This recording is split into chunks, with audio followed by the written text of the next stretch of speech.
Welcome back, everyone. I hope you had a terrific set of sessions. I was able to duck into a few of them for a little while. They looked fascinating. My only role now is to turn the podium over to Jack Schlossberg. Jack is President Kennedy's grandson, Ambassador Caroline Kennedy's son, and a quite accomplished young person in his own right. Jack, it's all yours.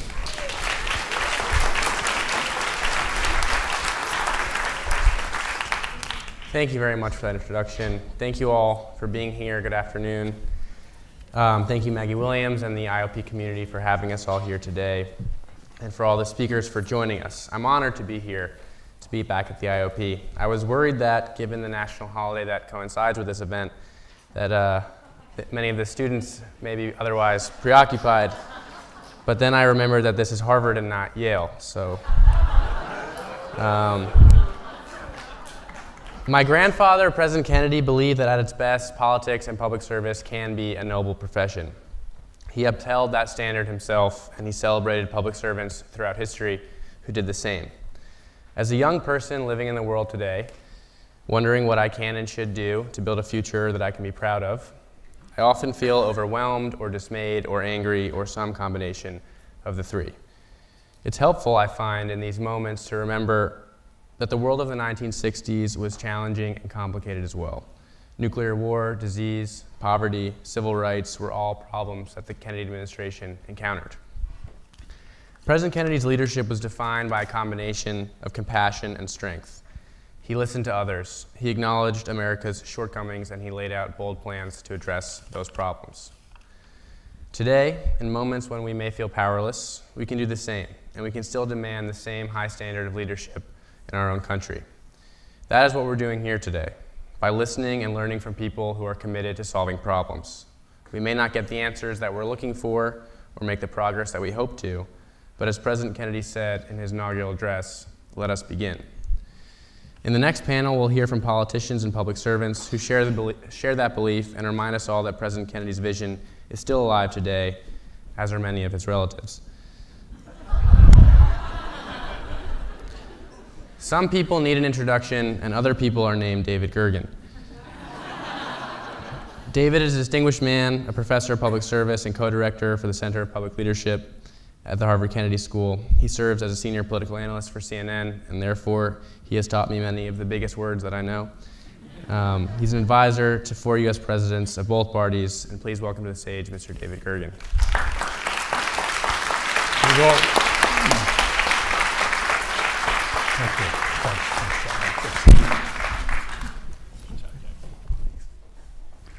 Thank you. Am I here? Am I here? Where are you? I don't know. I don't know where I am. You want me here? Over here. Okay.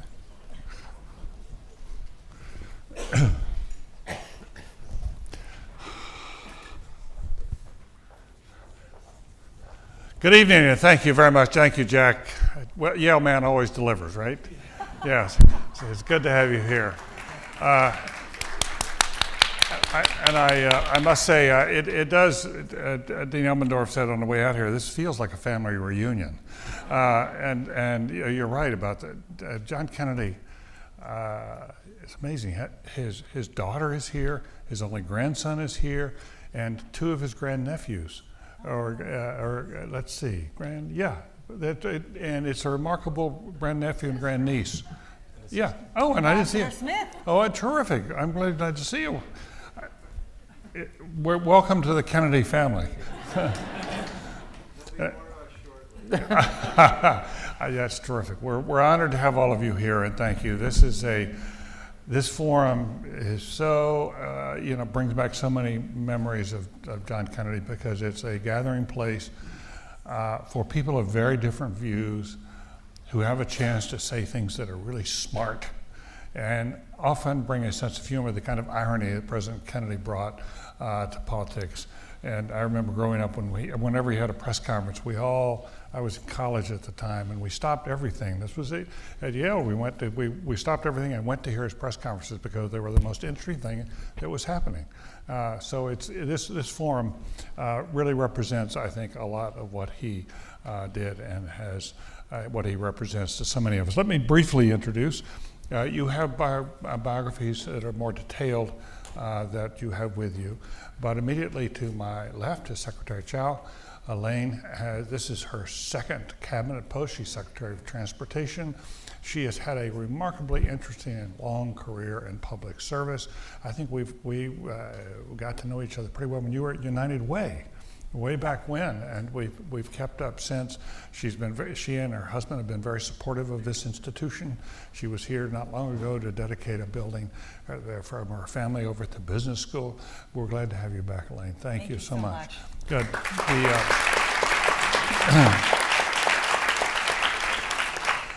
Joe Kennedy the third, and it's hard to keep track of all the Joes.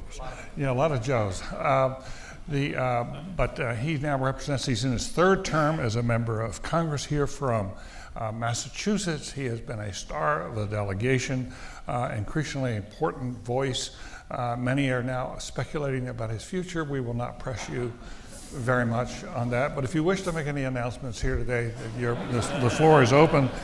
Dinner, my friend, dinner is on the horizon. But Joe has been very active on many issues: energy, mental health, climate, and civil justice system.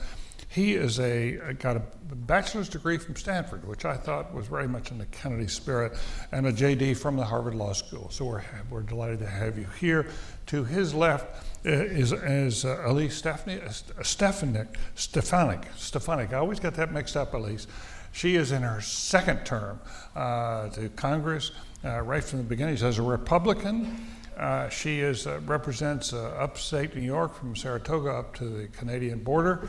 And in her first race, I think won by, 15 points? Was it the first race? 20? But the main point is she won by 20 their first time out. This last time she won by 35. So she's serving her constituents well, right? But interesting, when she came here for the new members conference, when she was first elected, I remember so well that she and a new Democrat in her class, the two of them, both Harvard graduates, one Stephanie and the other was Seth Moulton, and there was a lot of alcohol that evening, as I recall. It was a good introduction to Washington D.C., right? And on her left is Maria Shriver, and Maria, we're so pleased you came in. She's not only been the First Lady of California and served with great distinction, but she's in her own right has done many things. Now she's focused on, well, I want to hear more about this, but she's heavily focused on women on Alzheimer's. It's an unknown story, mostly unknown, and she's working on solutions, and I hope we'll have a chance to get there. But let me start with this question. You know, if you go up that wonderful hillside in Washington at the Arlington Cemetery, and you come to the memorials and the tombs for the Kennedy family, one always leaves with a memory of that eternal flame. It lives on today. And I want to ask you about your time in public service and the eternal flame in you that keeps you going in public service. After all, change is really hard. The most important book written about politics was written 500 years ago by Machiavelli, and he explained how change is really hard. The people who benefit from the status quo will always oppose you, and the people who would need change will always be uncertain and wary of what you're doing, and it's just hard. And even if you win a seat in Congress, which is so hard, we heard yesterday here on this campus, David Rubenstein was here and has been up there. If you win a seat in Congress, the pay is so low that it's really very difficult for many members to have a place back home and have a place in Washington. 70 members of the House of Representatives now live in their offices. 70 members live in their offices. That tells you, and then you put the polarization on top of that, think how hard that is.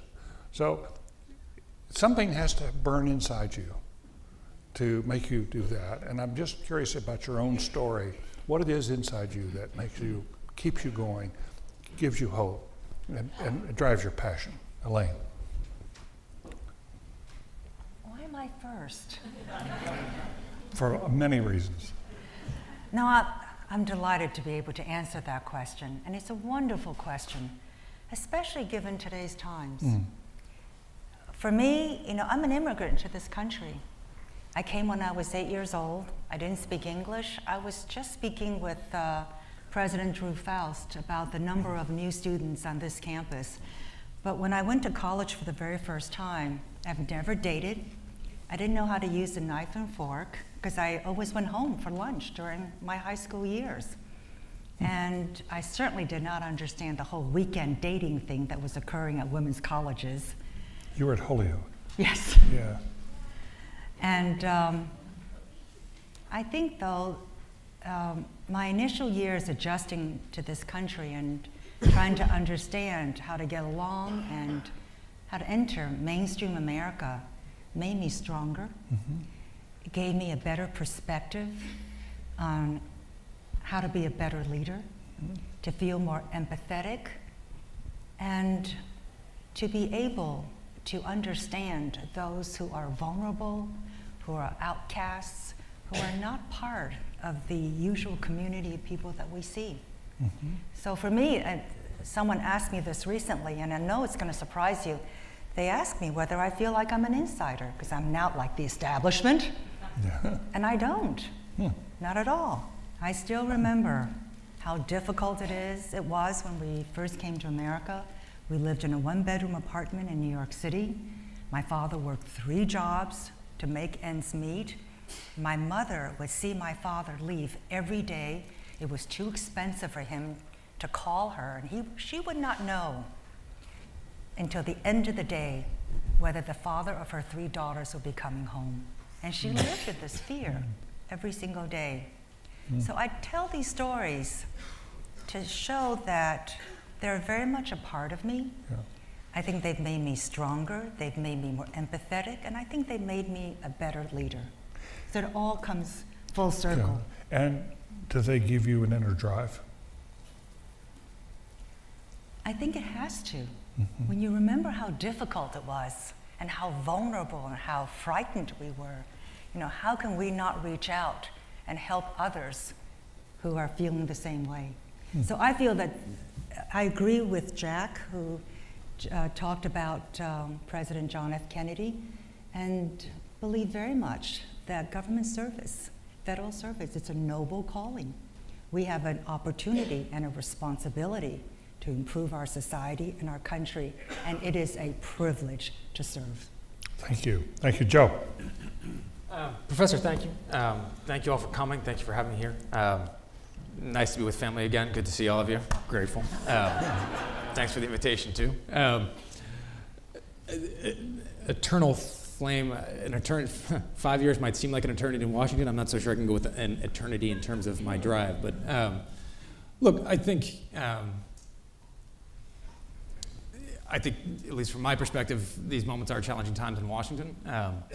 That being said, I think the fundamental basics of politics still is true, which there is no substitute for a knock on the door, looking somebody in the eye, asking them what's on their mind, and asking how you can address it. And that was true in the 1960s, it was true in the 1980s, it was true 500 years ago, and it's true today. And that politics, when it is done right, and when it is done well, is about people. And I think oftentimes we lose sight of that in an environment of social media and anonymity and a 24-hour news cycle, and the dehumanizing effect that sometimes can have on people, where you get, you listen to some of the progressive media and what they will say about some of my Republican colleagues that no one would ever say to their face, and you listen to the same attacks from the conservative media to some of my progressive colleagues, and neither of those attacks actually line up with who those folks are as human beings, but we lose that humanity. And it's a challenge, but I do think it's up to those of us that are in it to try to make sure that we don't lose sight of that. And because when when it is done right, you cannot deny the impact we have had for positive change. The most optimistic member of Congress that I have met in my time there so far, and it's not really even close, is John Lewis. And for somebody, they're his stories, I won't retell them, but for somebody that has gone through what he has gone through, who has seen what he has seen, who has sacrificed what he has sacrificed, to still to this day be ever optimistic, it's hard to sit there and get too discouraged when he's out there telling you every single day to keep the faith. Our uncle worked for 50 years to try to get healthcare reform passed, and he didn't, unfortunately, live to see it. But when people say that, you know, can you hang on in there for that next election? He did it for 50 years. And he was a pretty good legislator, I think, anyway. We can get there.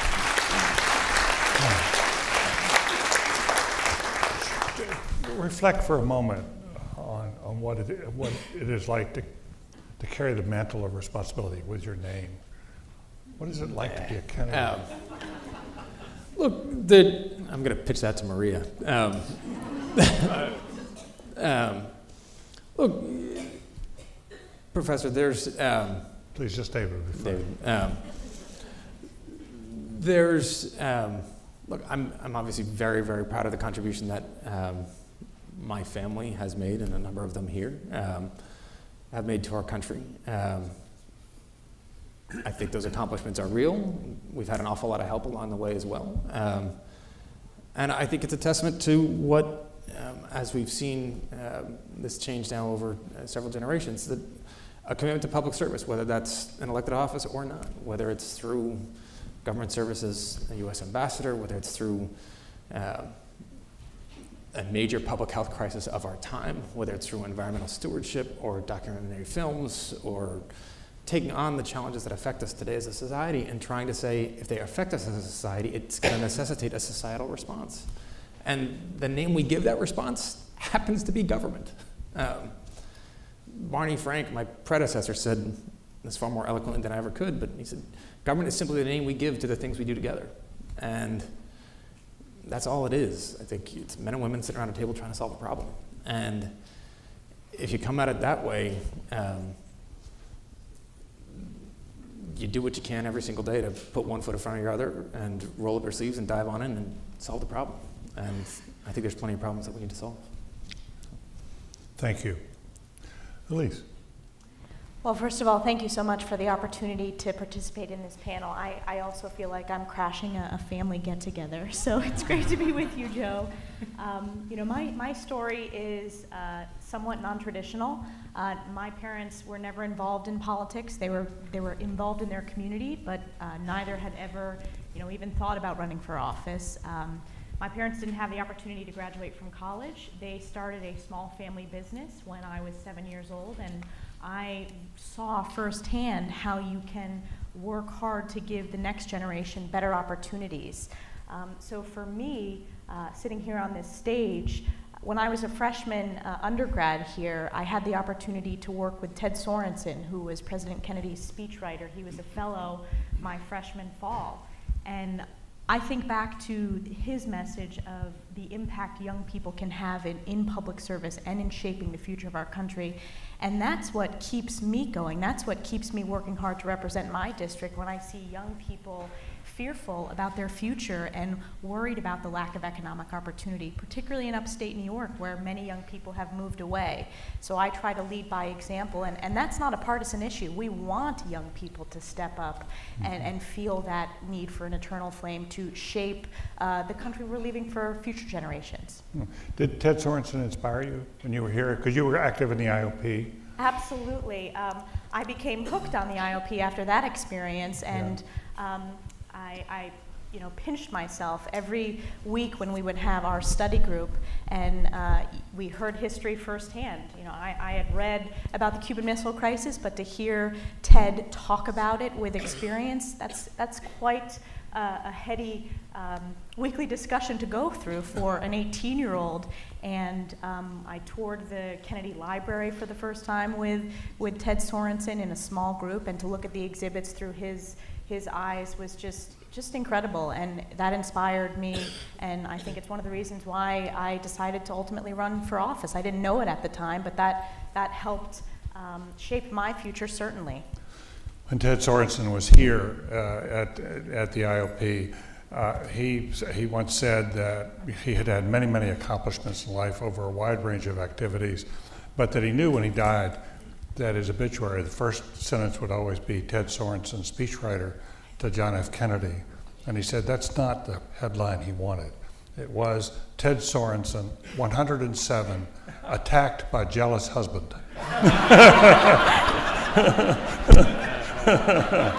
The Kennedys had a great sense of humor. That was one of the things we loved. Please, Maria. Well, you started by invoking the flame at Arlington, and since I'm older than Joe, I think the feeling I always had going there was like, get moving, do something, guilt, expectation. So as a young girl growing up in our family, I think we were all raised with the idea that you better do something. And and I think watching your parents, whether they're working hard in the community, whether they're running for office, starting the Special Olympics, working in government, that's very inspirational for any young kid. So I would say to anybody who's a parent out there or a teacher, you know, you can be really inspirational to someone who's watching you. I'm also a big believer that, you know, government isn't the only place to ask yourself what you can do. I went into journalism because I spent a lot of time with my dad in the campaign plane in 1972, and I saw that much of what was happening in the campaign was being dictated by the people in the back of the plane. And so I thought that that was a pretty, and they also seemed to be having a lot more fun. And so well, the people in the front were flipping out and freaking out. The people in the back were laughing and talking about how they were going to change the message of the people in the front. So I wanted to go to the back of the plane. And so I think that was obviously a different time, but I thought that journalism was a good place to make an impact. And so I spent a lot of time, obviously, in journalism, and then I became the Democratic First Lady in a Republican administration in California. And that was a challenge. To watch up close two different parties and to really get a bird's eye view that neither one of them was as great as the other one said. And that was really kind of interesting to me, to be in a very democratic state, married to someone who was a Republican, working with everybody in the Capitol who was Republican, and being a Democrat. And watching how difficult it was to bring people together, and you had to kind of drop a lot of preconceptions about who the other party was and who your party was, and then really kind of watching both parties up close actually led me to resign from the Democratic Party and become an independent, because I realized, for me anyway, that as long as it was us versus them, it would be really hard to bring about consensus. So that's my experience. I know that, you know, I still believe that politics is a really great place to make an impact, but I also believe that that message is bigger than just elected office. And I think that you can make an impact in business today, you can make an impact in nonprofits today, you can make an impact in documentaries, as journalists, as filmmakers. And I often think that political leaders follow grassroots leaders. They follow the movement of what's going on in the country. And so I think there's a tremendous amount of power in grassroots movement and in individuals. I think individuals are much more empowered today than perhaps at the time when Uncle Jack was speaking. The media is completely different. People are listening to multiple sources today. And I think a lot of the change that we've seen in Washington has come from people who weren't elected. So I just would broaden the message out. Good, thank you. Beyond politics. You should know that, yeah, more of our students today, more of our graduates go into nonprofits, I think, than go into government. I think that's correct. It's close, yeah. But we have a lot of students who go into nonprofits. Yeah, so I think nonprofits, I think still, you know, I think we're at an unprecedented time when the media has a huge impact Today, I think we're looking at a revitalized democracy, a revitalized media, and also probably revitalized elected officials. But I think, I think a lot of people are asking themselves today, what can we do? Right. And then they're answering that in a lot of different ways. Sure. So your family, your dad really started the Peace Corps, and Joe was in the Peace Corps. Right. I'm just curious about how much of an influence that's had on your life. On my life? Yes. Well, I wasn't in the Peace Corps. I didn't want to go anywhere near it. So, I actually got sent to the Peace Corps when I was 15. You were director.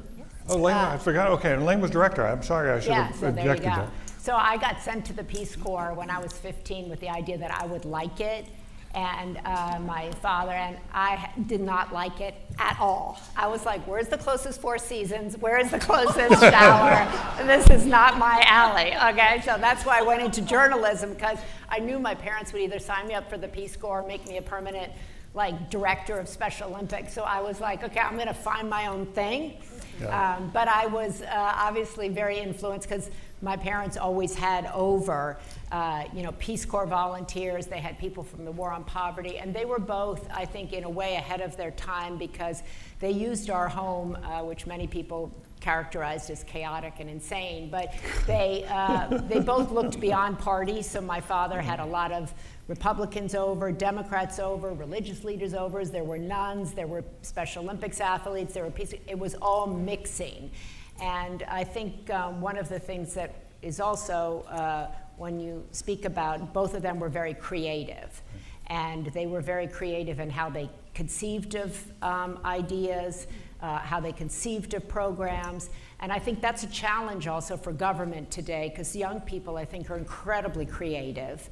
And so how can government be more creative to appeal? We came out of the Peace Corps panel in there, and Carol Bellamy was worried about that young people don't want to gravitate, which is why these two people are so extraordinary, into politics, because the pay isn't good, your personal life gets trashed, it's 7 days a week, you're raising money all the time. It's not exactly a great appeal, right? So the challenge is how do you attract young people, I think, to think that they can make a difference in politics? How can we use creative minds, different kinds of minds in politics today? So that's something to me as someone who, as I said, was a first lady of a big state and who saw people really, one, not knowing the vast majority of programs that they were eligible for. They didn't have the information. They didn't see how politics worked in their daily life. They were anti kind of both parties. And I think that politics today could use a reboot, extreme makeover for how it reacts to everyday people. That's why we're counting on these two right here on the stage in terms of Congress, on both sides of the aisle. Right. This new generation coming in, it's very promising. There are a number of people. We cannot leave this stage without asking you about your passion now about women and Alzheimer's. Yeah, well, women in, so I came to this, my dad was diagnosed with Alzheimer's in 2003.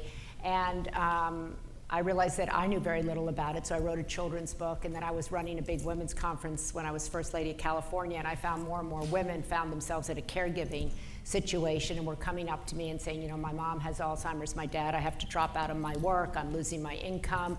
And so I started reporting on the issue and found that it discriminated against women, that every 66 seconds a new brain in this country develops Alzheimer's, and 2/3 of them belong to women.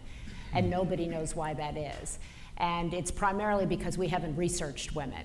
I was spending the morning this morning at Brigham Women's, and we're just now beginning to look at how women's bodies are different than men, how women's brains are different, how do women process inflammation, how the chromosome affects them, what is their hormonal effect on the brain. So I'm determined, as 2/3 of all the caregivers in this country are also women, and the vast majority of the face of poverty in this country are working women with children who depend on them. So for me, women and Alzheimer's is a perfect nexus because it combines my work with women and social justice and women on the brink, and women in caregiving and women's health, and women are at risk for all of these diseases, and the vast majority of them don't even know it. Terrific. Thank you. Thank you very much. I want to spend a couple, just a short time.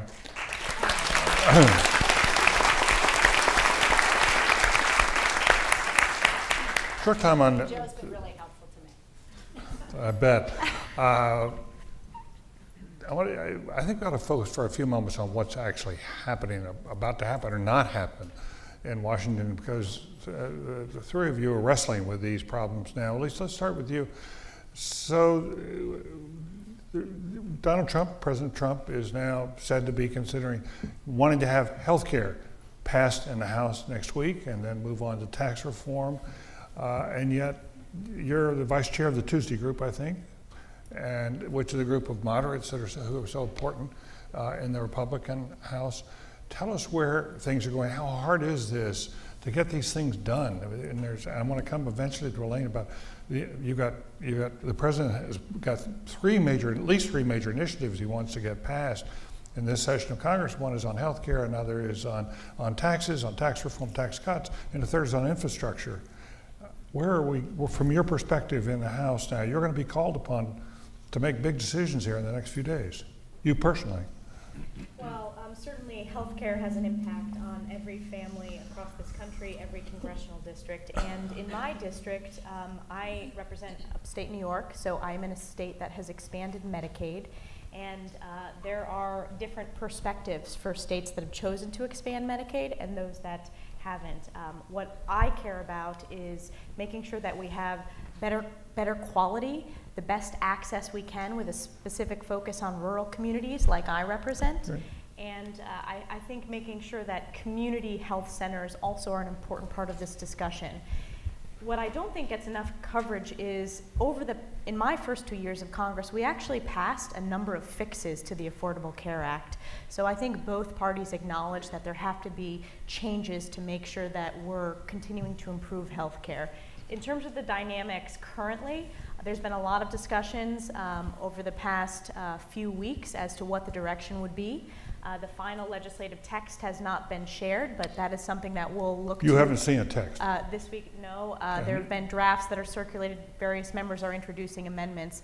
But it's going to take a team effort to move forward in the right direction. And I've been someone who also thinks we ought to be working with Democrats on fixes like repeal of the medical device tax. Making sure that we're continuing to provide coverage for those in the Medicaid community. So it's a complex issue, and I think for those of you who are watching in the media, paying close attention this coming week, more details will be shared. So you've got the bill that seems to be emerging now has more conservative. It's made more concessions to the Freedom Caucus in order to get their votes.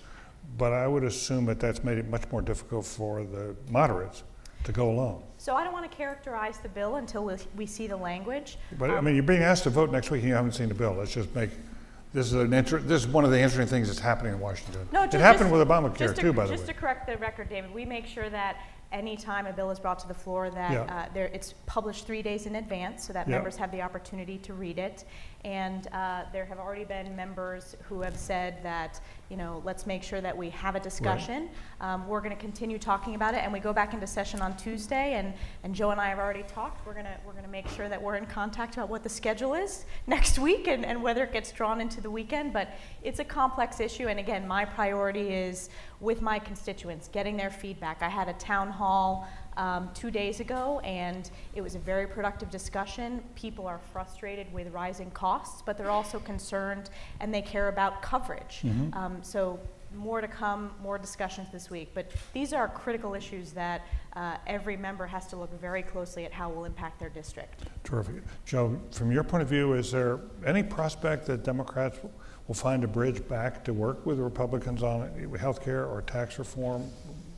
So, David, I think absolutely there is. Probably not surprising that I'd also reframe that a bit and say, if the administration would actually reach out and work with Democrats on this around principles, particularly on healthcare and taxes, you would certainly find a willing hand. That conversation, though, I think one needs to be set up not through a a mechanism, this gets in the weeds a little bit, folks, sorry, but reconciliation, which is designed not to actually have to use Democratic support to pass, one.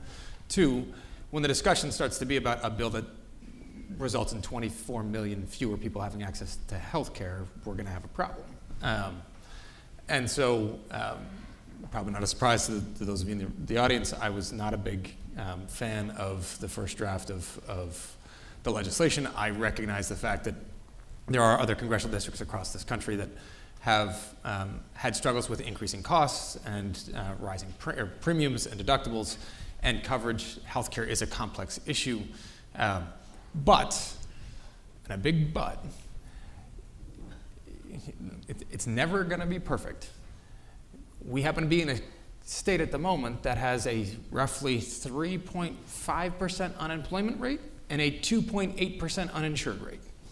This has been done repeatedly of passing legislation, examining it, tweaking it, adjusting it, seeing how it works, adjusting it, understanding that legislation is itself an iterative process, and it's never going to be perfect. But there are ways where if there is a combined will of Democrats and Republicans to get this right, you can get it pretty darn good. And I think, look, I was in that markup hearing that went for 28 straight hours around this bill. There was not a meaningful interaction of discussion as to how, in my mind anyway, the proposed legislation actually addresses many of those concerns. It was a discussion of where the Affordable Care Act falls short in some of those districts, which, again, I'm not going to deny those stories and the testimonials we've heard from those constituents. It was frustrating, I will say, to have a constituent of mine, an intern actually in my office, who's 25 years old, who had her life saved twice by the Affordable Care Act when she got cancer twice by the age of 22.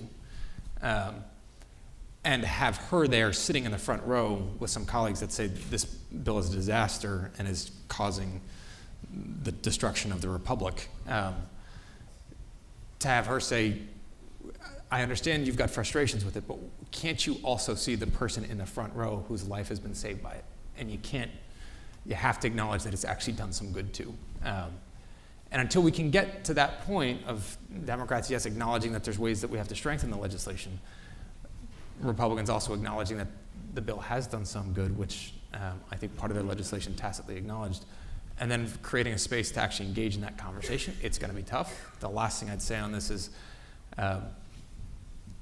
everybody has to engage in this. I do think that some of the rhetoric used by the White House around engagement with Democrats on a number of these issues has been less than helpful to create an atmosphere where we can actually get into the details on some of this, because a number of the comments that have come out of the White House just make that rather difficult, particularly when it comes to healthcare, which is so personal to everybody. At some point, you're going to need it, or a loved one's going to need it, and so you want to make sure it's there for you when you need it, and that's why I think this gets so hard. Yeah, I would take a note that the Institute of Politics has a regular polling operation that John Delavolpe runs it very, very well. And they have found over the years that when you ask millennials what their highest priorities are, usually it's the economy, number one. Number two is national security. And number three, and a strong number three, is uniting the country again. And you find it on both sides. Republican millennials and Democratic millennials, it's a very, very high priority. And they're releasing another survey next week. We'll see where the numbers are then. Elaine, if you could take an overview of this, because you have perspectives on this that go beyond your department about what's happening. You've been in Washington a long time. Where are we in this question of how the Trump administration can govern successfully? And then very importantly, the infrastructure bill you're going to be right in the center of that, and that has always seemed like something that could be a great candidate for bipartisanship. That Democrats have long shared the view of Republicans that internal improvements, Lincoln, going all the way back to Lincoln and Henry Clay, it was about internal improvements. Well, since the starting of our, republic, there have been, if you look at all the the past documents, the legislative record, there's been this continual debate about how to improve our transportation infrastructure. You're exactly right. And some of the arguments actually echoed today. So obviously, the importance of a country's infrastructure is directly related to the country's competitiveness, productivity, quality of life, and efficiency of freight and movement and commerce. So I think you're exactly right. The infrastructure initiative by the president is one that probably sees the least amount of partisanship. We are at a pivotal time where both sides can come together and address the deteriorating infrastructure of our country. And as I've just said, the quality of our infrastructure determines our country's economic vitality, productivity, economic growth, creation of jobs. And we were number one. We're still number one, but it's a tenuous hold at this point. We are now so much more internationalized, and as we travel throughout the world, we go to so many other countries and see the very, very impressive infrastructure of other countries. So it is about time that we address our own needs. And I think the good news is people are on both sides recognize that. I think the two big issues is how to pay for the infrastructure needs, and also how do we prepare more projects to be released earlier to be ready, to come on stream. So the original time frame was that we would have the Affordable Health Care Act to be addressed first, to be followed by the tax reform initiative, and then to be followed by infrastructure. As I hear Congresswoman Stefanik, yes, and Congressman Kennedy talk, I think it really bears repeating. Democracy is messy, it's chaotic, it's very unpredictable. And so you may be surprised to know that congressional leaders, whether they be Democrats or Republicans, they actually try to have a calendar. They want to start with item number 1, item number 2, item number 3, and most of the time, by the time they get to item number 2, the calendar is already completely torn asunder. Because again, there are so many stakeholders. I'm not talking about special interest, because special interest also includes public interest.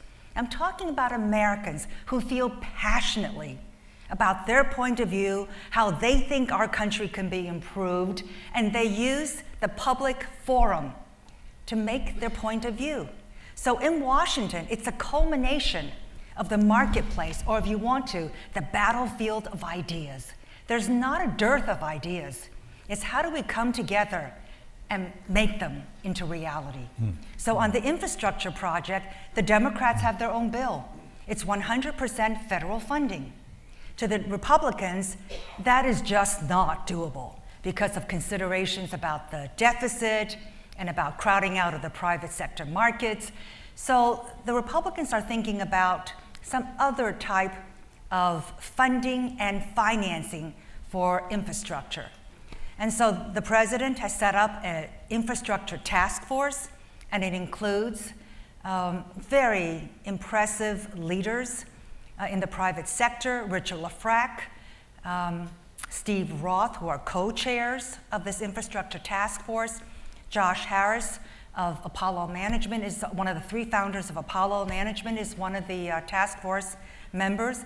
And Bill Ford, another very successful private equity leader who understands infrastructure financing, public-private partnerships.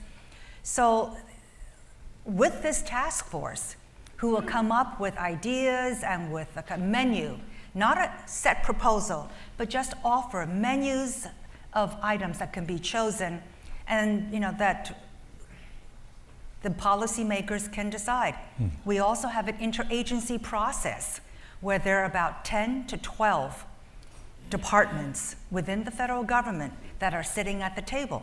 So transportation is just one part of it. But around that table, you need the Secretary of Treasury, because he gets to decide whether it's going to be revenue neutral or not.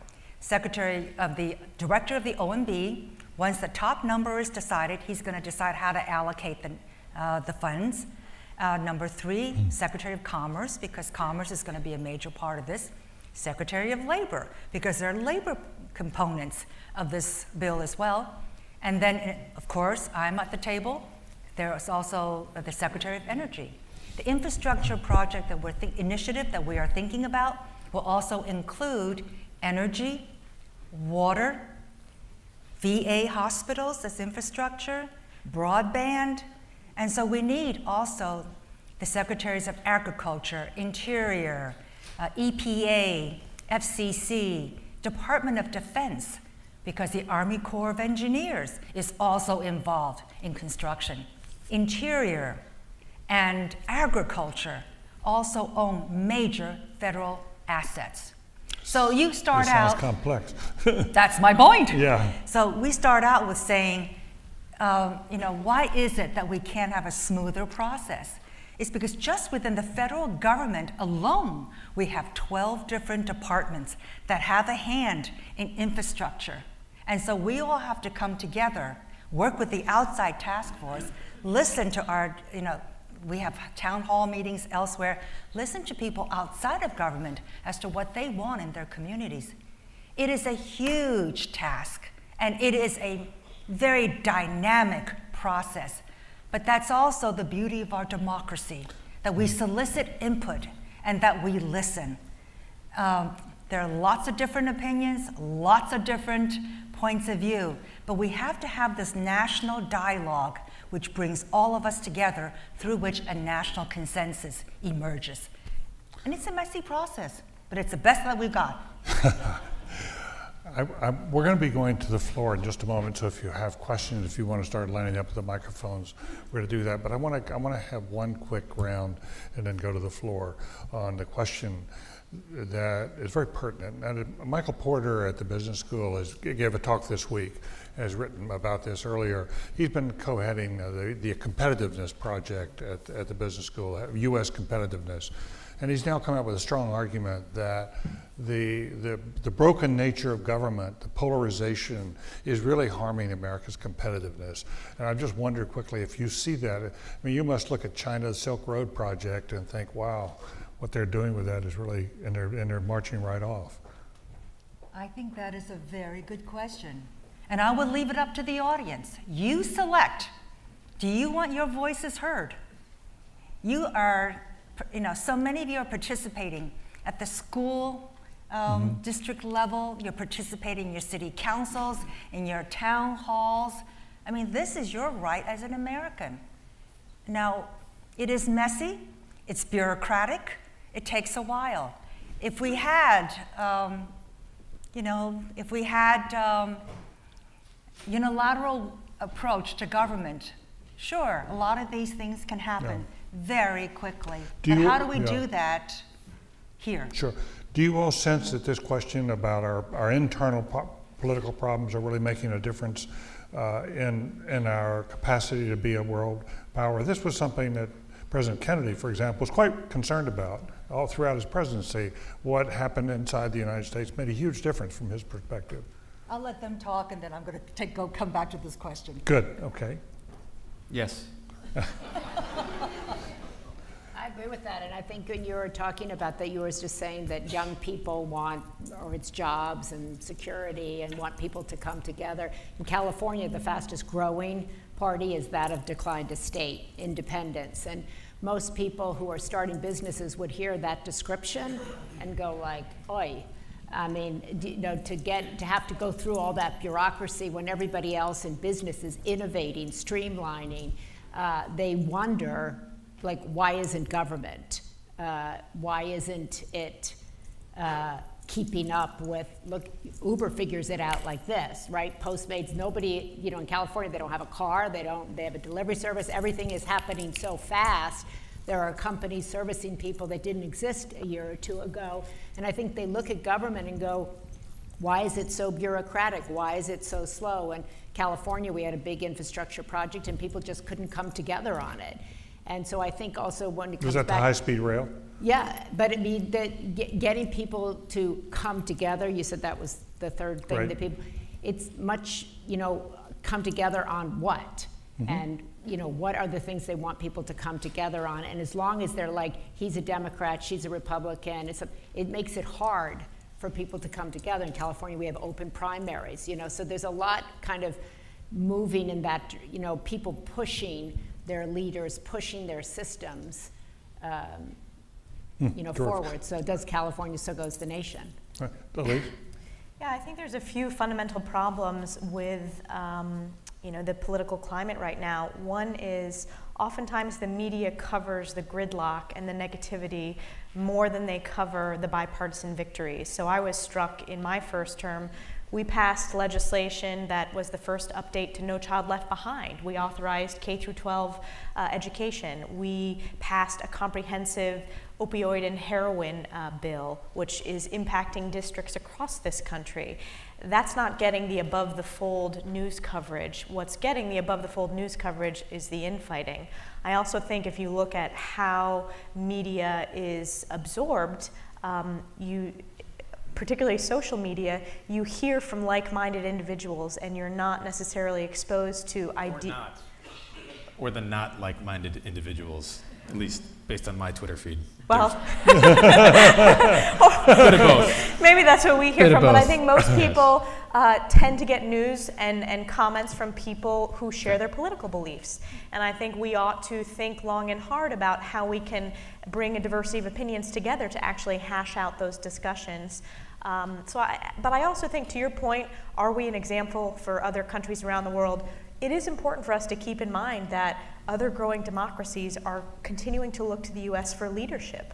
I was just in the Middle East last week. I'm on the Armed Services Committee, and these countries look to our nation as a model. And as messy as our Congress and Senate are and the process, we should take that role seriously to be a role model for fledgling democracies who are trying to find their path to ensure that their citizens have voices. You wanted to come back. I wanted to just add, I totally agree with Maria about how we need to fight the bureaucracy. It is unconscionable, it is incomprehensible that that it would take 16 years to build a bridge, or it takes 16 years to build an airport. We have to do It took us 3 or 4 better. years just to repair a bridge. We had traffic jams in here. It's unbelievable. So we absolutely need to fight the bureaucracy and streamline it so that basic services can be delivered, whatever it may be. Having said that, I don't want to take up time from the questioners, but I do want to say we are still the beacon of hope around the world. If you are a young person and you are in an emerging democracy and you think about America, think of what we stand for. If they in their country are thinking about their responsibilities are like duty, responsibility, family, and then you come to America and our soft power says, I gotta be me. I want to be happy, freedom. You compare the two. If you're a young person, any place in the world, if you had to decide on the one hand, responsibility, obligations, family, which is a good thing. I'm not saying it's a bad thing. And then you think about America and you think it's freedom, liberty. You tell me which side is going to win. So America's soft power is incredible. And we have here Ambassador Caroline Kennedy, and also Ambassador Smith Ambassador Kennedy served in Japan and just came back. Ambassador Smith served in Ireland, but I had the chance of watching Ambassador Kennedy in Japan. And she was so loved, and she represented something so powerful about America, about her family, and its tradition for public service. We are beacons of hope to so many people around the world. I'm reminded when President Clinton went to India, a young man held up a sign, great big signs, "Go home, America, and take me with you." Yes. Let's go to the questions. Yes, sir. 3 rules. Please identify yourself. Please be brief. And please end with a question mark. Well, hello, distinguished panel. Thank you for being here. My name is Justin Hartley from Australia, and I was a graduate of the Kennedy School in 2015. Firstly, I just want to thank Maria for the work you do in advocating for Alzheimer's disease. My mum has Alzheimer's, and I was a primary carer for her for 4 years before coming to Harvard. I know it's a hideous disease and we need to find a cure. The question for the panel: if you could go back in time to when you were 18 and could meet yourself and speak to yourself, knowing what you know now, what advice would you give?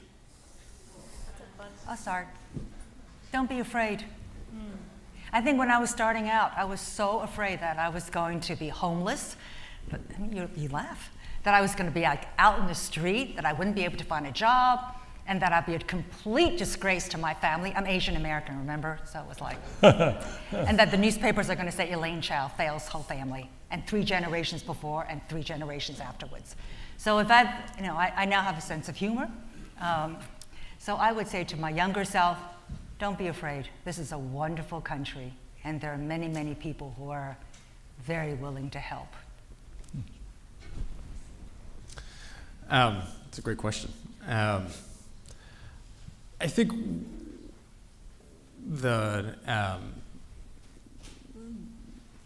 what I'd probably say is the most important experience that I've had in my life was my time as a Peace Corps volunteer, and trying to, by far the most formative experience I've had. What was it? As a Peace Corps volunteer. Yeah. You were in the Dominican Republic? Yeah. If you got to get stuck someplace, it's not a bad place to be, by the way. So I had an extraordinary experience there, but I think a lot of young adults, college students or whatnot, now will come down to my office and seek my advice as if they think I know something wise, which I'm not so sure I do yet. But I think taking that moment for me to get someplace far outside a comfort zone and forcing you to look at the world in a different way, in a place with intermittent electricity and running water, and seeing things through somebody else's eyes in a very real and visceral way. Such that coming back 2.5 years later gave me an experience to draw on that, look, there's parts of this job that are, all of it is an extraordinary honor. There's parts of it that are amazing where you have to pinch yourself and say, wow. There's parts of it that are not that. And you need something to get you through those parts that aren't that, because those parts that aren't can be tough, and it's tough on you and it's tough on a family. So being able to, I probably would have urged myself to do a little bit even more of that than I did, but to just say, force yourself to get outside what you know and test those boundaries a bit more. Mine touches somewhat on Joe's. I agree with that. I also think it's okay not to have a plan. Most people don't stick to their 5- and 10-year plan. I think back to when I was graduating, I didn't have a job until 2 days before my graduation. I was very scared going into the world, but I knew I wanted to do something different than what most of my classmates were doing, going into consulting or going into sort of more traditional opportunities after school. And I also think I would tell my 18-year-old self not being afraid of taking risks. You know, I was the underdog when I first ran for office and was not supposed to win. 100 to 1, I shouldn't have won my first campaign, but that willingness to take a risk, I look back and think that that's something that I hope we can instill in young people so that you do get outside of your comfort zone, and there's different ways to do that, but life does not go according to plan, and you should take different opportunities as they come to you. Elise, before we go on, you were the youngest woman ever elected to Congress. And I had no idea that would be the record when I ran. That wasn't why I ran, but how that old were you? I was 30 when I was elected. Yeah. Terrific, terrific. Please. I'm still 18. Thank you. So My name's Elise King. I was a mid-career master's graduate in 2011 and then spent 3 years at the Carr Center for Human Rights Policy. I'm a documentary filmmaker and social impact producer now. And My question's a little bit outside, a little more in keeping with the what would you do when you're 18. This has been a really tough road for a lot of us this last 100 days, so it's 101 days. There's so much stress in the public arena right now. So much access to media, there's so much overwhelming, pulling us here and there in politics. And my question is, one of the most important classes I took here was a January term class called Faith and Leadership in the 21st Century. And it really questioned how much we dig deep inside ourselves for faith, for the work that we do in public service, and how much we represent faith in our work in the public sphere. And you mentioned John Lewis, and Congressman Lewis has done a lot of work talking about how, democracy and our collective work is love in action. And I was wondering if each of you could help us give us some advice about how you incorporate faith into your work, how you dig deep into whatever it is that motivates you when things get really hard. How do you find that space? And whether or not it's a very personal thing or it's something that you choose to share with your constituents, with the people you work with your family, with, in a public way. I would get to that, but I want to just say that the last question about my 18-year-old self. I would have spent more time on my health. And I think that's really important as everybody stresses over the last 100 days, as you stress trying to get the app, make the election, and all that sort of stuff, your life can go by in a second. And I think you think you're going to be, your body and your mind are going to be great forever. And I would say to anybody who's 18, 19, 20, or 50, 60, no job is worth it. No stressing is worth it. Focus yourself. Enjoy yourself. Be mindful of where you are and what you're doing and why you're doing it. And that's your emotional, spiritual, physical, financial health. And that brings me to that. I went to a retreat last weekend of Father Richard Rohr, who's a monk and has a center called for Contemplation and Action. And he talked a lot about, it was based on the Trinity, and it was talking about getting people outside of a dualistic way of thinking. And that, I talk to so many people who are like, even when you focus on these 100 days, we're right, they're wrong. And whoever they're right, you're wrong. It's always like that. And his whole thing was, if you think of the Trinity as a third way, it makes you more open, more creative, more playful, and you have to drop the right and wrong, the black and the white, the hard and the easy, and it gives you faith in another way forward. So I would just say, I went to the convent and the Jesuits, so I was raised intensely Catholic, and I've struggled with that even myself. But I have great faith that we're all here for a purpose, we're all here for a mission, and our challenge is to figure that out, what that is, because we all put something unique out into the world. And I have faith that I'm here to do that, and I have faith that you are too. And that, to kind of quiet down all the noise and just focus on what is your mission? What are you here to do? What is your purpose? And try to quiet out the, because I meet so many people now, what are we gonna do? What are we gonna do? And we're just gonna find what you're supposed to do. So that's what I would advise you to do. And since you introduced me to yourself in there and said you're doing your work through film, that's a big mission. And it impacts people's minds and hearts, and I have faith that your voice is going to come out in that. Thank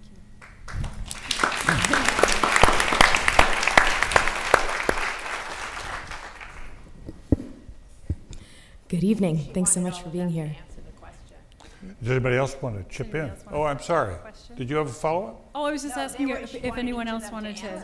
Well, I'm happy to do that, but that was such a wonderful answer. I wasn't sure anybody could top it, but that was... please. I think each one of us is going to have a very personal answer to this question. Faith for me is personal. I was raised Catholic, and when I... Did you say I'm sorry? Catholic girls. When I think about faith, I also think about the importance of family and finding those times to find your center. So despite the cacophony of what's happening in the news media and the stress that people may find in this current political environment, making sure that you give your time for that centering moment and prayer. And I think whether that's going to church daily or weekly, or whether that's a different form of practicing your faith, or whether it's meditation. I mean, there's multiple ways to find that center. But for me, I try to Sundays take a relaxed day and actually focus on reflection and focus on my health. And that was something that I didn't do when I first started this job, and I'm trying to institute that. And I think that's a part of faith, but faith is also hope. And I just think it's something that can be pushed to the wayside if you focus too much on your day-to-day job and forget about what's driving you, if that makes sense. A-type people here, take a day off, right? I'll just add very, very briefly, Catholic as well. Probably not a shock. But I think one of the fundamental lessons of the gospel, as I understood it, is what you do for the least of me, these you do for me, right? And so examining then the structures in society about how we treat the least of these. And yes, philanthropy and business and charity can do an awful lot of things to rectify those shortcomings, but structurally in our society, the laws that we pass and those structures that we set, that is through government. And you're never going to get it right. That whole more perfect union thing. But to then understand that through that is a constant effort to try to make it more perfect, and to recognize that we will, through human frailty and human failing, never quite get there, but you keep trying. And yeah, you need time to take a step back and take care of yourself and take care of your family and your loved ones. But that effort through there is the true measure of a civilized society, is how you treat the weak. And our government's promise, and I think what makes a government actually in a society strong is a strong commitment to those, because that investment, whether that is in the sick or the suffering or the needy or the poor, not only is that a commitment that all of us can draw on, it's a recognition that if we make that investment, that you recognize the dignity of that person, and you're willing to invest in that potential, and you're willing to cultivate that talent, and that we as a society will be stronger because of that. So you keep trying.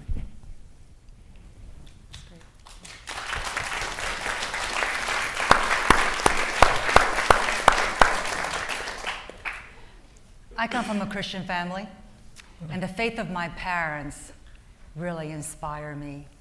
As you've guessed, we've had a very difficult, but ultimately a very blessed existence in this country. And the modesty and the humility of my parents throughout their whole entire lives, even when their material well-being became much better, is such an inspiration.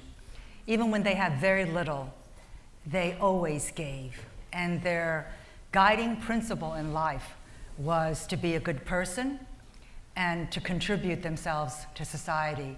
And I think their philosophy infused all of their 6 daughters and how we conduct our lives. My mother passed away on August 2nd, 2007.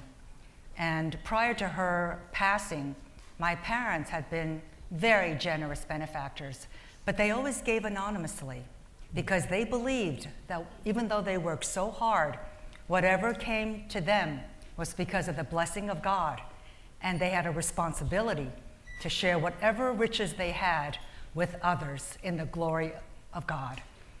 It was only after my mother passed away on August 7th, 2007, that my father began to make his philanthropic giving public. And that was because theirs is a real love story, and he wanted to tell the world that my mother, who was so quiet and so self-effacing, was really the foundation of the family. When they left China at the height of the Civil War, Chinese Civil War, he had no hopes for the future, but he was armed with this tremendous love and belief of this beautiful young woman who would become his wife. And she was the wind beneath his wings, And she believed in him and made him believe in himself. And that is why he is now, after her passing, making all his philanthropic gifts publicly in her name. So when I think about my parents' difficult life, their faith, which has sustained them through all sorts of adversity, I am encouraged by that as well. And one last thing is, I am very much comforted by my religion that for people of faith, that we will once again see our loved ones and be reunited.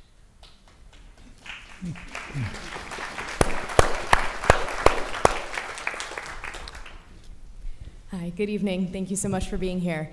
My name is Arohi Sharma. I am an anxiously graduating Master's in Public Policy student here at the Kennedy School. Thank you. Oh, I wish I was applauding for myself. So before the Kennedy School, I associated the term leadership with words like strong and strength and powerful and charismatic. But since being here, I've learned about the role and the power of vulnerability in leadership and in leading. My question to you is, can you talk about the role of vulnerability in public service and in leadership? And specifically, if there's a moment that you can remember, a conversation that you had, an interaction with a constituent that you had, where you opened up, where you expressed some vulnerability and found that you were able to bridge barriers. I'll start. I was Peace Corps director. I was very honored to follow in the tradition of many others. My immediate predecessor was former Senator Paul Coverdale from Georgia. And exactly like you expressed, when I was much younger, I thought the importance of leadership was to project strength and have others follow. And I think now that I'm much older and wiser, hopefully, I realize that leadership is really all about serving others, enabling others to do their best, empowering others, and it's putting self in the last position, and is to care and be concerned for others. There's that saying that I'm going to butcher, right? The definition of leadership is whether you get those to follow you, otherwise you're just going on a lonely walk in the woods, right? And I think if people, those that follow are the ones that make that choice. It's not the guy who's going on a lonely walk in the woods. It's the folks that decide that they want to support that person, man or woman. And so strength is important, compassion is important, empathy is important.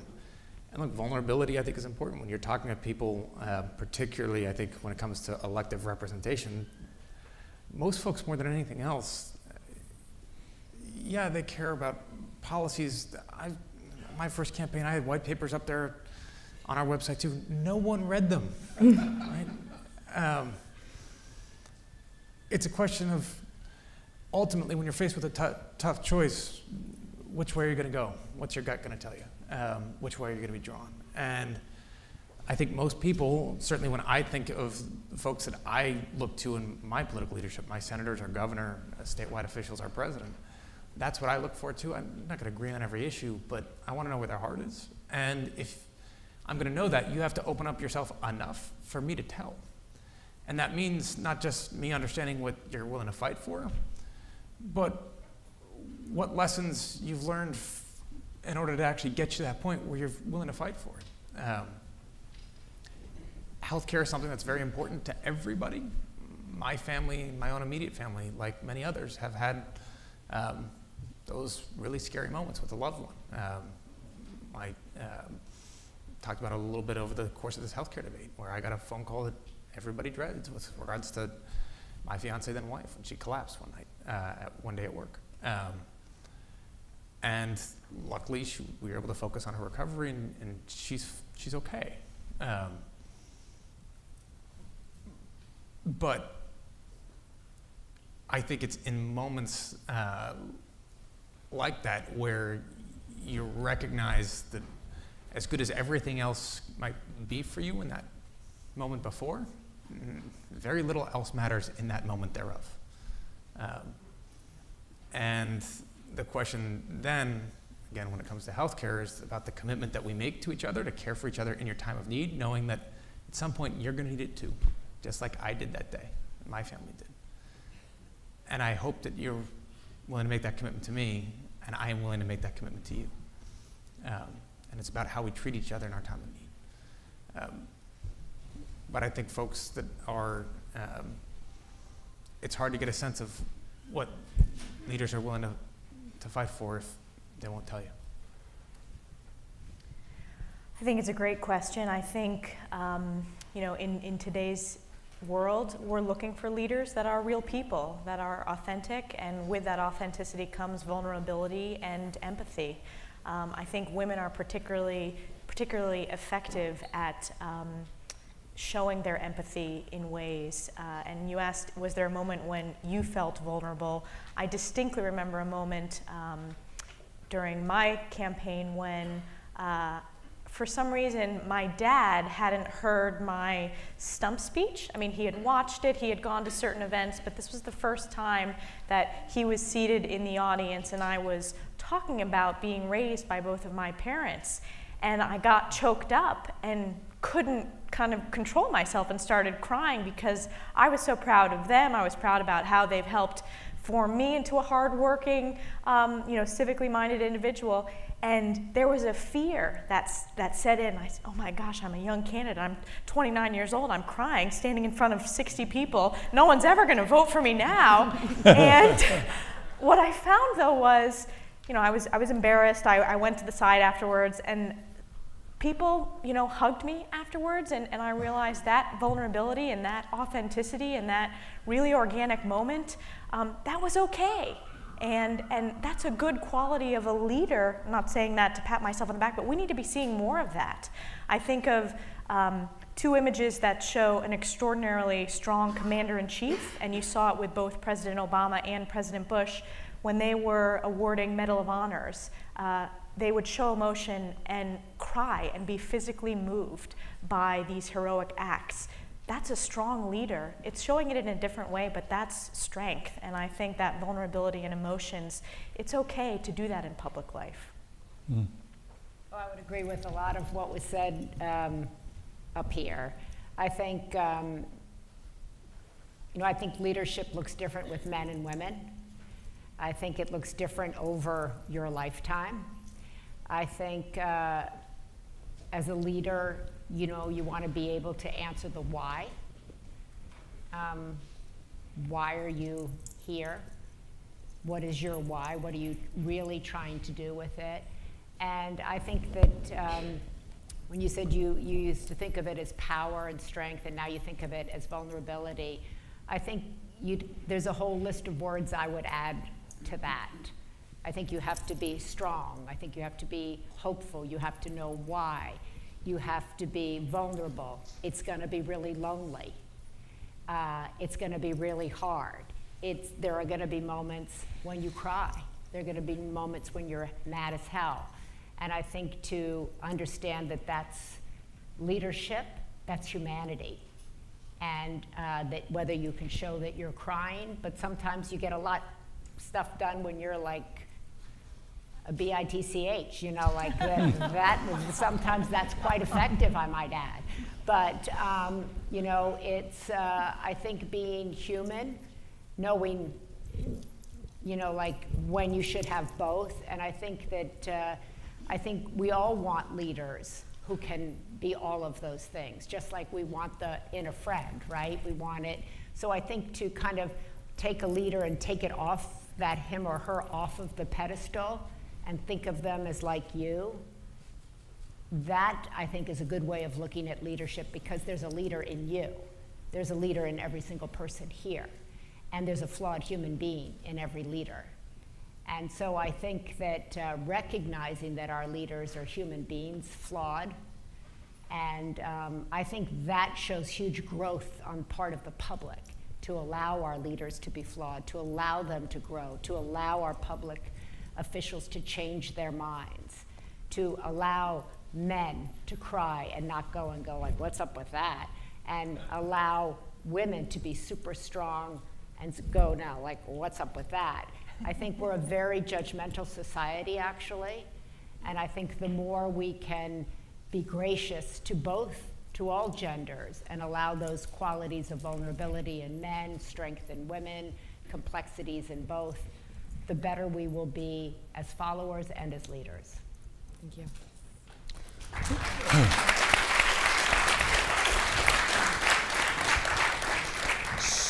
So we have a dilemma, and that is the bewitching hour is here.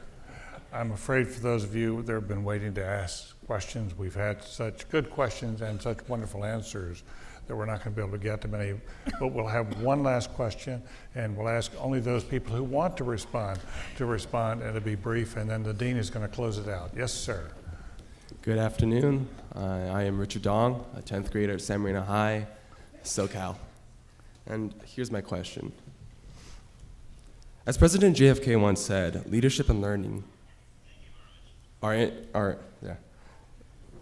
President JFK once said, leadership and learning are indispensable to each other. We all have our views, but how do you interpret this quote, and what is your advice and expectations for the younger generation in the country and other countries like China and India? Because leadership is universal with no age limit. Thank you. That's a great question in the end, because the end of a forum dedicated to John F. Kennedy. What about your advice to the young from many countries?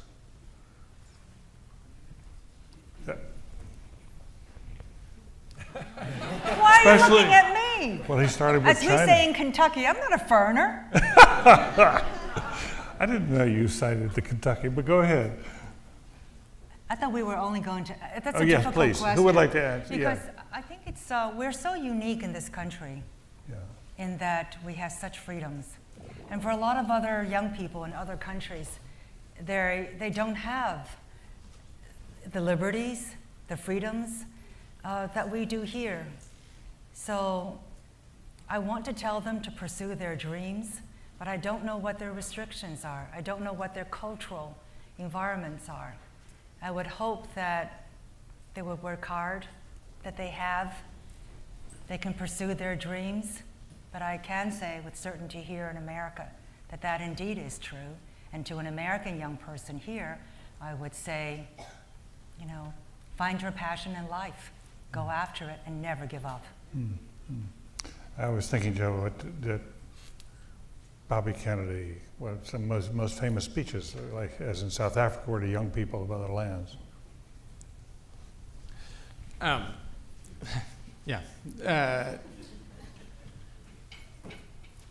One of the things that I took from the Peace Corps, and I've tried it out in some other countries that I've traveled to,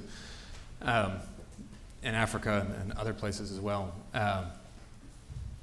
You find kids along the sides of a road or a beach or someplace, and they can be dirt poor in rags, but they're playing with something. And you might not speak a word of their language, but if you take a ball and throw it, they'll throw it back. Kids are kids, and kids know how to play, and kids want to play, and people are people. And there's a great story that Mark told, I think, no, Timmy had told at a Peace Corps event honoring your dad, which I'm going to steal, sorry. But when Sarge was out, I want to say in Kenya, driving along as part of a delegation someplace, and saw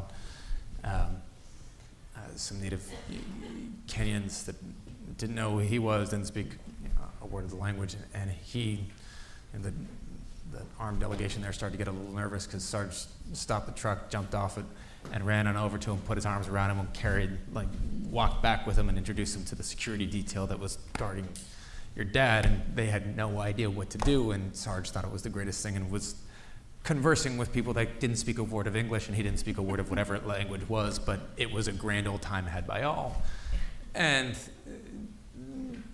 Timmy's anecdote there was saying, danger isn't always danger, and different isn't always foreign. And there are connections that unite moms and dads and parents and kid to kid, and they are undoubtedly limited by structures and societies and sometimes cultures beyond their control. But there is undeniably a connection that is very human and very real. And you know it because every time I've tried about throwing that ball, somebody will take it and throw it back. And so the question is how can you, I think for us as a country, in these uncertain times, are you going to fear that difference? Or are you willing to bet on that common humanity and reach a hand out and say, race, creed, color, geography, language, all of that at its heart doesn't matter, because there's a connection with those.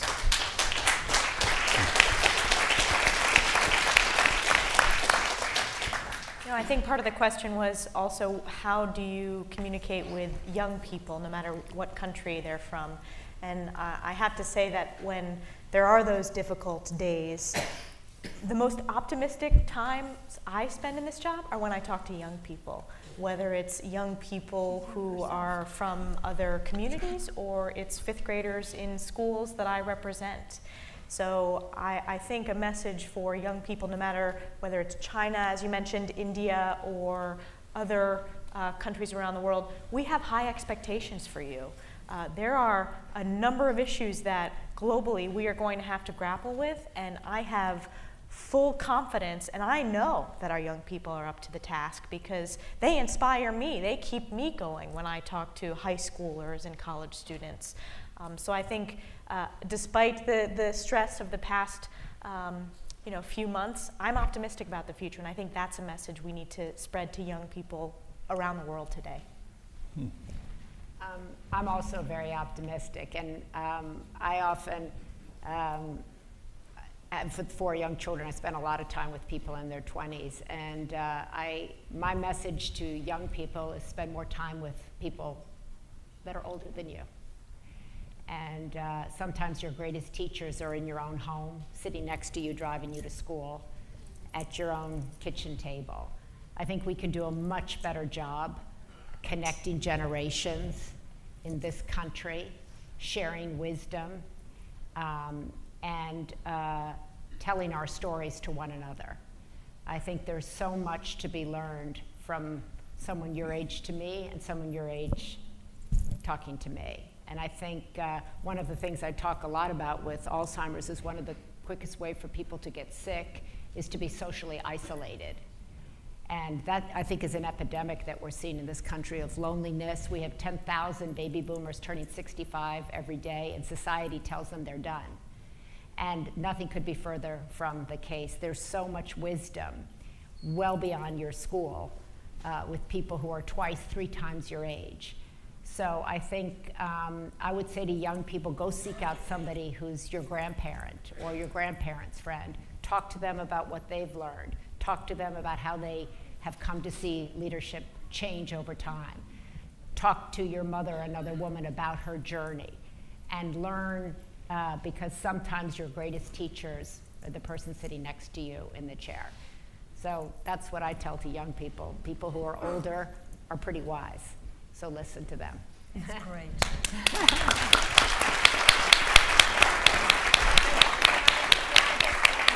One more. You started asking Joe about his, what is it like to live up to his name or something like that. And I just wanted to shout out to Caroline, who worked so hard her whole life, living up to something that's impossible to live up to. And I'm so proud of her.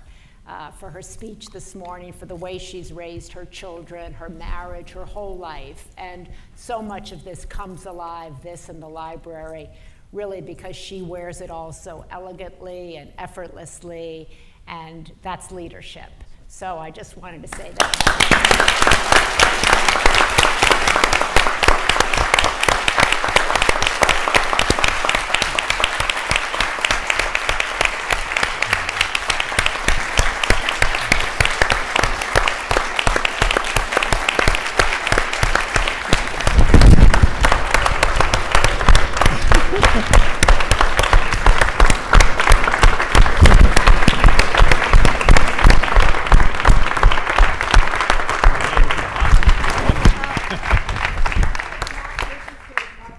This is a very hard ending for me to top, but I want to close by emphasizing how we at the Kennedy School today draw inspiration from John Kennedy.